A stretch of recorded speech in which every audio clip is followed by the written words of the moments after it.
Welcome to Fingrad, a learning initiative by Trade brains.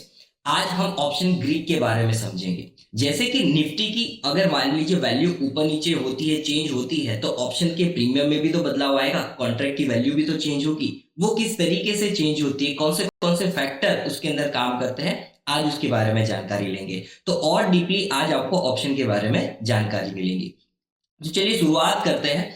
तो option का जो premium होता है, कॉन्ट्रैक्ट की जो वैल्यू होती है, वो दो चीजों में डिवाइड की जा सकती है, intrinsic value and extrinsic value.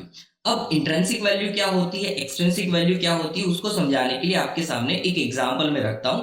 मान लीजिए लेज का एक पैकेट है, मतलब चिप्स का एक पैकेट आप खरीदते हैं, तो उसके अंदर दो चीजें होती हैं।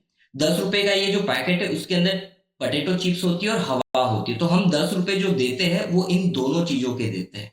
अब हवा की जरूरत यहाँ पे क्यों है? क्योंकि जैसे पोटैटो चिप्स मैन्युफैक्चरिंग से बन के आपके सामने आएगी, आप उसको कंज्यूम करेंगे, आप उसको खाएंगे, उसके बीच में समय लगता है।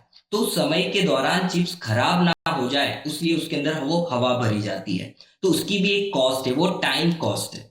तो वैसे ही ऑप्शन की भी एक कॉस्ट होती है, जिसमें पोटैटो चिप्स जो है वो आपके लिए इंट्रिंसिक वैल्यू हो गई, जिसके लिए आप पैसे पे कर रहे हो, और एक्सट्रिंसिक वैल्यू है जो आप समय ले रहे हो मार्केट से, उसको कहते हैं एक्सट्रिंसिक वैल्यू। तो ये एग्जांपल से आपको बहुत अच्छे से क्लियर हो गया होगा कि चिप्स इंट्रिंसिक वैल्यू, और जो हवा है, जैसे आप पैकेट खोलोगे हवा चली जाएगी, वैसे ही एक्सट्रिंसिक वैल्यू जो है वो एक्सपायरी के नजदीक आते आते चली जाती है, मतलब जीरो हो जाती है। तो एक्सट्रिंसिक वैल्यू फर्दर दो चीजों में डिवाइड की जा सकती है। एक है टाइम वैल्यू, जो एक्सपायरी के डे के हिसाब से डिसाइड होती है, और दूसरा होता है वोलेटिलिटी वैल्यू, जो मार्केट की वोलेटिलिटी के हिसाब से बढ़ता है एंड घटता है।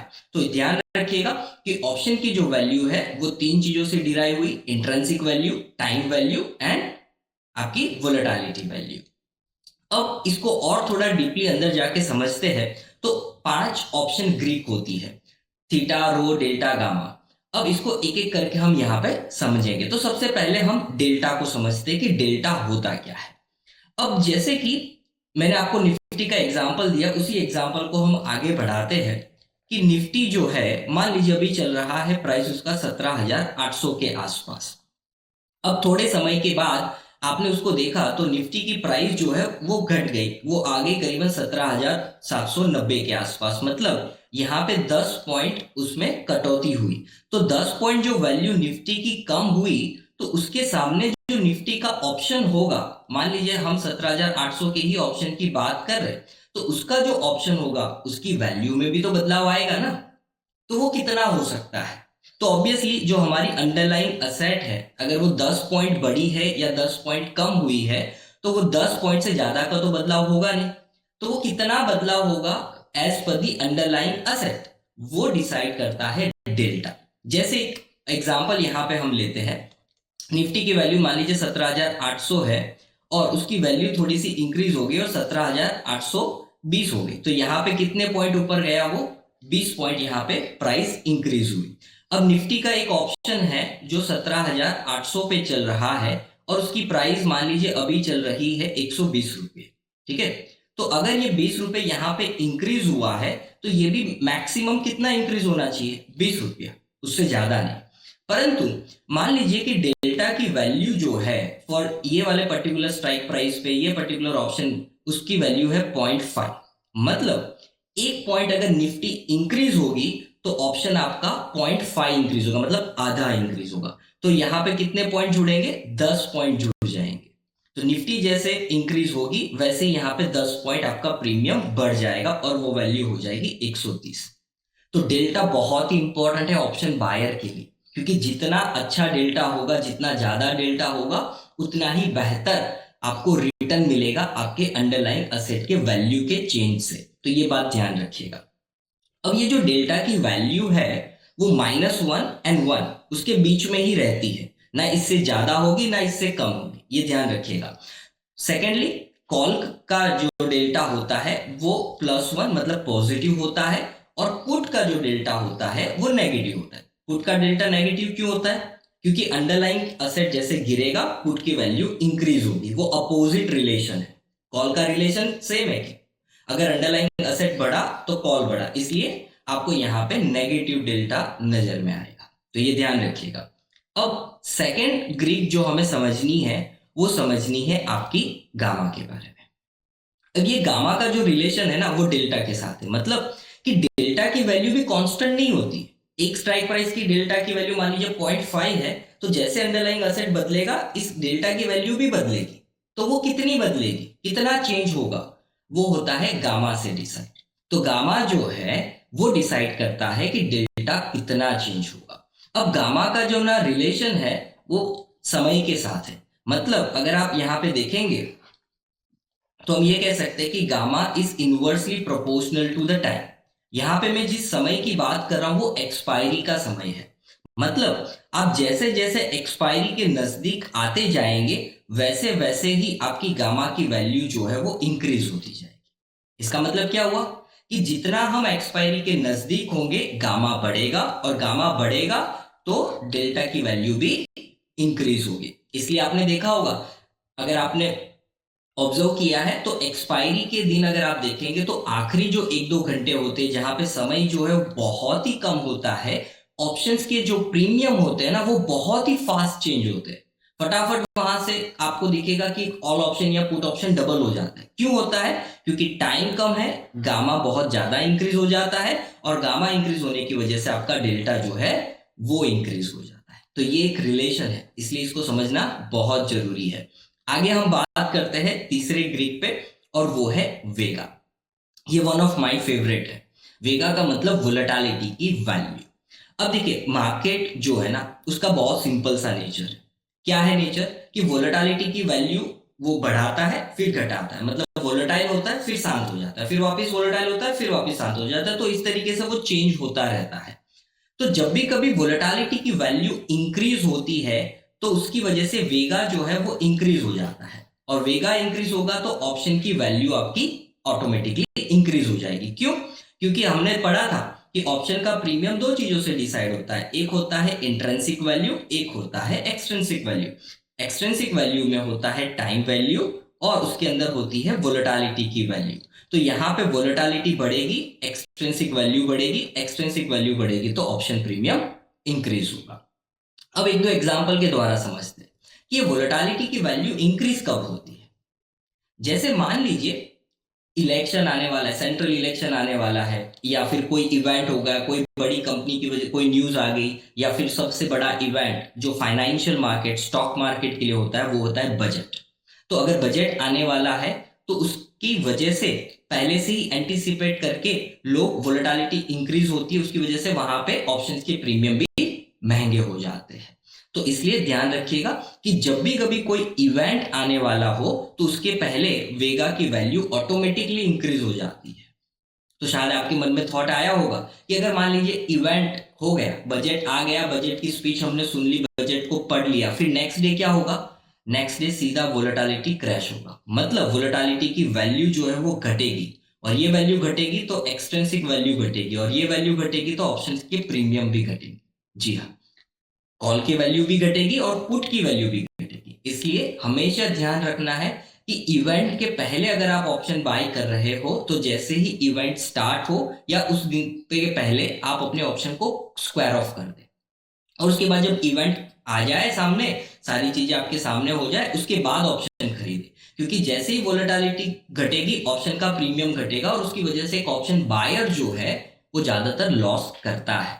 तो हमेशा ध्यान रखना है कि अगर वोलेटिलिटी की वैल्यू इंक्रीज होती है वो आपके फेवर में है ऑप्शन बायर के, क्योंकि ये कोर्स स्पेशली हम डिजाइन कर रहे हैं एक ऑप्शन बायर के लिए। तो वोलेटिलिटी हमेशा लो टू हाई हो वो आप ध्यान रखिएगा। एंड दूसरी चीज कि वोलेटिलिटी कम हो रही है वो ऑप्शन सेलर के फेवर में होता है, ना कि ऑप्शन बायर के फेवर में। सो आगे बढ़ते हैं, और उसके बाद जो सबसे ज्यादा पॉपुलर है वो है आपका थीटा डीके। थीटा डीके का मतलब समय। जैसे एक्सपायरी के नजदीक आप पहुंचते जाएंगे, मान लीजिए ये आपका समय है, यहाँ पे हमारा जो वीकली साइकिल होता है वो फ्राइडे से स्टार्ट होता है और गुरुवार को खत्म होता है। तो जैसे जैसे समय के साथ आप पहुंचते जाओगे वैसे वैसे वैल्यू जो है ऑप्शन की वो क्या होती जाएगी? डिक्रीज होती जाएगी। क्यों डिक्रीज होगी?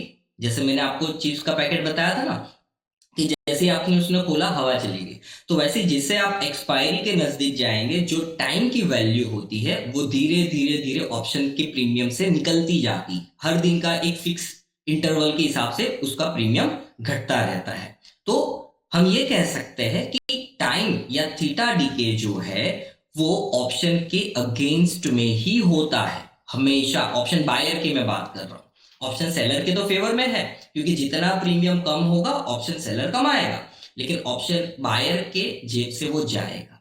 तो हमेशा ध्यान रखिएगा कि जब भी कभी हम स्ट्राइक प्राइस को चूज करें ट्रेड करने के लिए, उसमें ये थीटा वाला फैक्टर जो है उसको कंसिडरेशन हमें करना ही है।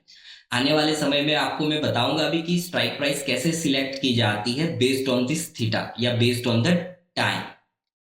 चलिए आगे बात करते हैं। सबसे लास्ट जो बहुत ही कम चर्चित होता है, उसके ऊपर ज्यादा समय बिताने की जरूरत नहीं है, वो है रो।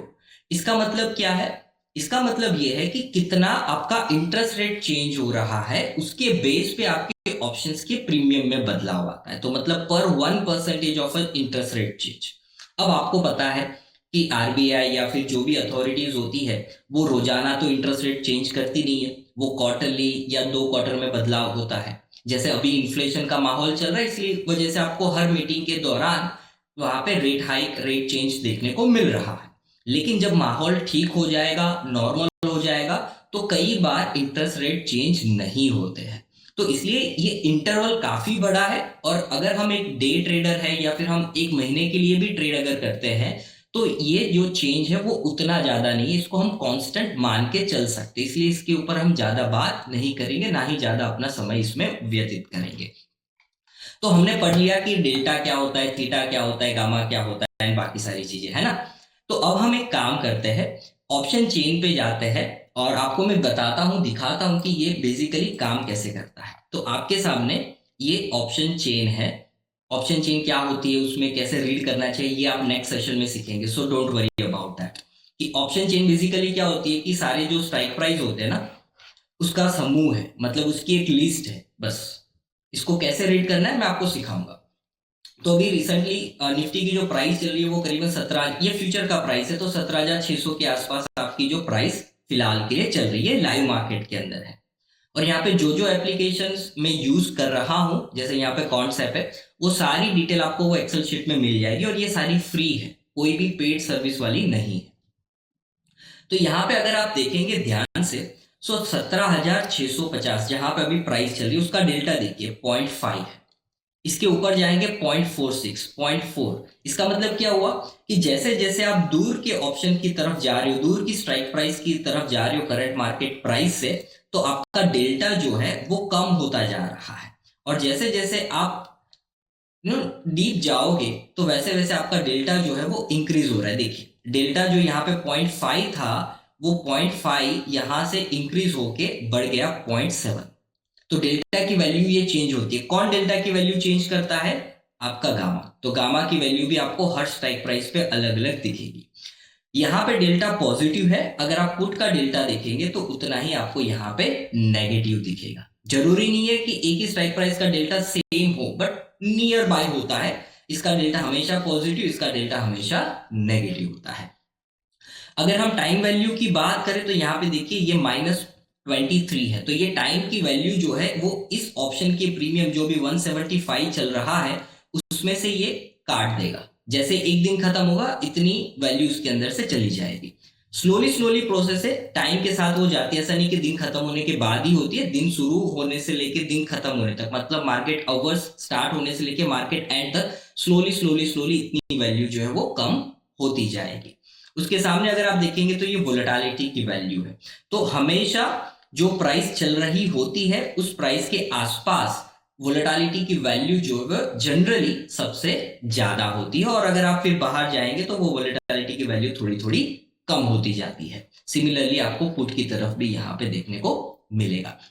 तो आई होप ये सेशन से आपको पता चल गया होगा कि ऑप्शंस का जो प्रीमियम होता है वो कैसे कैलकुलेट होता है, कैसे चेंज होता है। जैसे मार्केट का बदलाव आएगा वैसे इस वैल्यू की चेंज होगी। उसके अंदर सबसे बड़ा फैक्टर होता है डेल्टा, थीटा, गामा एंड वेगा का। सो thank you very much for completing this session. Next session के अंदर मिलते हैं और डीपली हम स्टडी करेंगे ऑप्शन चेन के बारे में और बाकी बहुत सारी चीजें को हम जानेंगे। So thank you very much once again.